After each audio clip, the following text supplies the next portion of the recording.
தெரியுமா?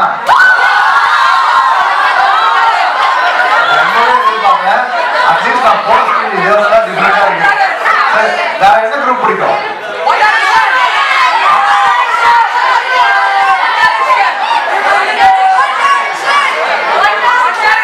Okay, so One டைரக்ஷனோட junior dream எல்லாரும் ஒன் டைரக்ஷன்.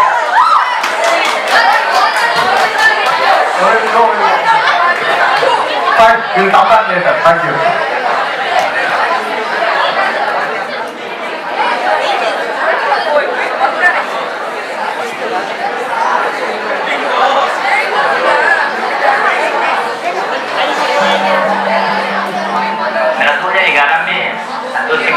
गिरने के कारण मेरा शरीर पैरालिसिस हो गया था। इस व्हीलचेयर प्रयोग करने के बाद आसानी से हम कहीं भी जा सकते हैं, आ सकते हैं। यहाँ हम लगभग 1 साल से काम कर रहे हैं इस प्रोजेक्ट पे।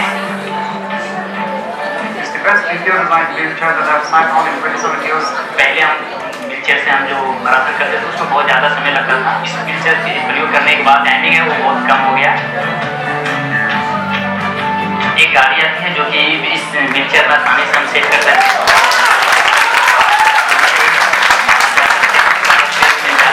और कहीं भी पार्किंग कर सकते हैं और गांव में चला सकते हैं। अगर गड्ढे नीचे हैं तो आसानी से चला सकते हैं। अभी हमको कोई डर नहीं है, हम कहीं भी जा सकते हैं। See, I have a car that I drive, it's a hand operated. But often the challenges that I face in terms of mobility is somebody to get your wheelchair, somebody to kind of load it, or even going to my parents' place. It's a huge challenge. My parents' place is only 5 minutes away, but I will still have to take the car. With this, I just roll my wheelchair out, put the bolt on, straight away go there, and then get the bolt on out, get into the lift, and go to my parents' place. Even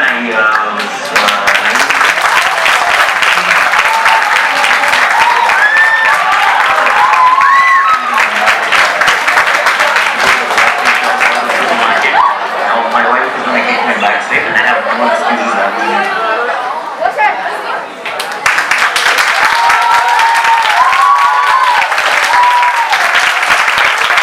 Hi everyone, my name is Swastik. I'm the co-founder of New Motion. You just saw what the product does. So the inspiration for was there has been so much of development that's happening around. But how often do we see a wheelchair user at a school, at a college, at an office, or at a mall? Is it that wheelchair users are not there? That's not the answer. It's that they have difficulty in coming and being a part of the society. There are infrastructural barriers. Also, there are mobility issues. Imagine if a wheelchair user had to travel outside. They will call an auto rickshaw.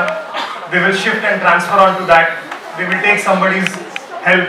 They will fold the wheelchair, put it at the back. It's such a complicated activity. If you and I want to go out, we'll go to the door, wear our chappal, and walk out. But if a wheelchair user has to go out, he will go, call 2-3 people, take everybody's help. So with time, they stop doing that because they're always seeking for help. So what we wanted to change is this narrative. Wheelchair users should be an inclusive part of the society. They should be visible. So that's what we are trying to do. Fantastic, right? Fantastic stories and how they are thinking about. This is truly mind-blowing.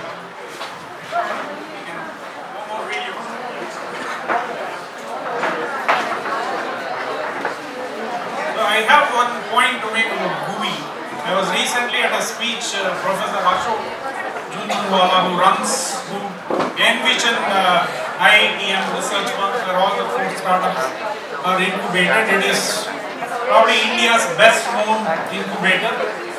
And Ashok Jhunjhunwala was saying they gave 5,000 rupees check to GUI. Can you guess how much check they gave back to Ashok Jhunjhunwala? What amount? 5 crore rupees.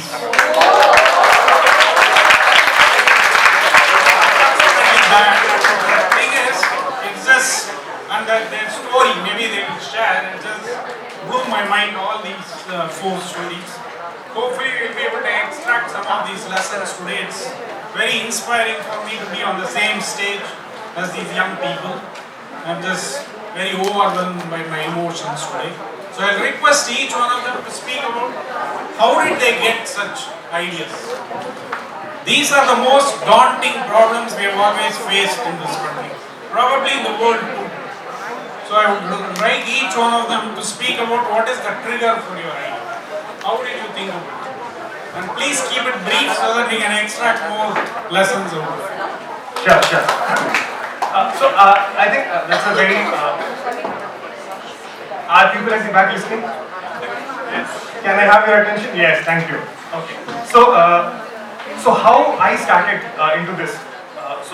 It's kind of related to my personal entrepreneurship journey also. I love hardware. I love design.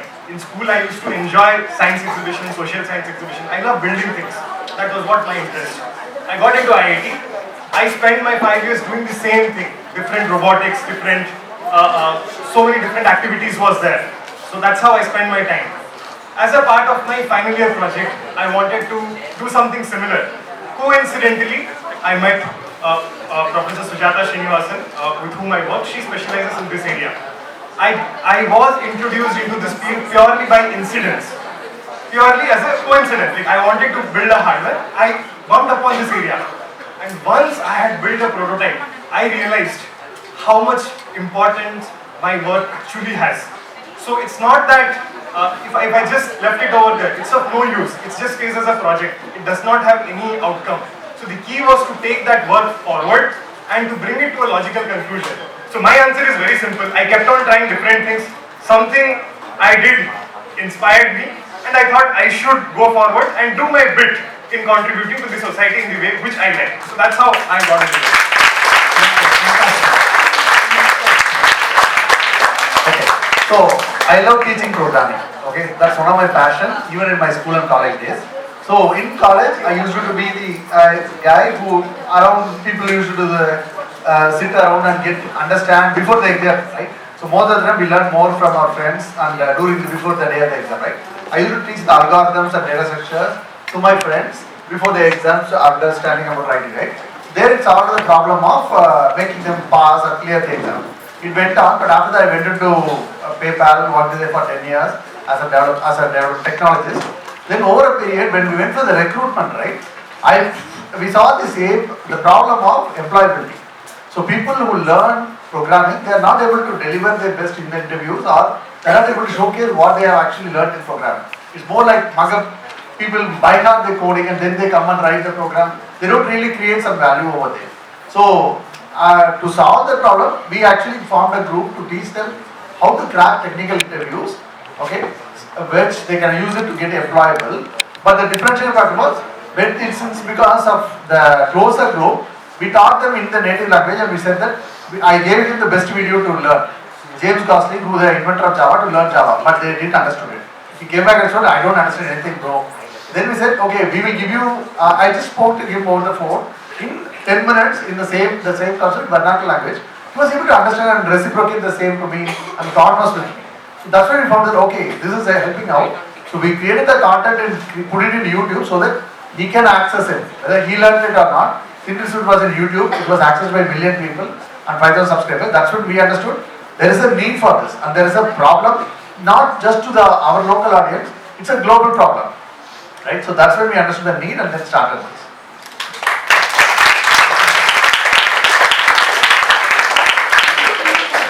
Probably I could relate with you all young minds compared to the rest of them. Probably I am the youngest one in the entire research park, I guess. I don't have proof for it. I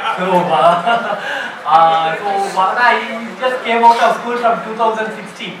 So it's just been few years out of the school, and I could feel the vibe and energy of the entire arena here. Coming back to this, as a creator, as a science student, becoming an engineering student, we all love to build things, right? We don't care about how we can make money or something. We just love to build things. And the only way to validate that is through competitions. So what I did is that whatever things I built, for example this project, I validated through various competitions conducted by Google, IIT Madras, and a lot of organizations. And they well appreciated this and gave out accolades. So that's the initial validation that okay, why don't we take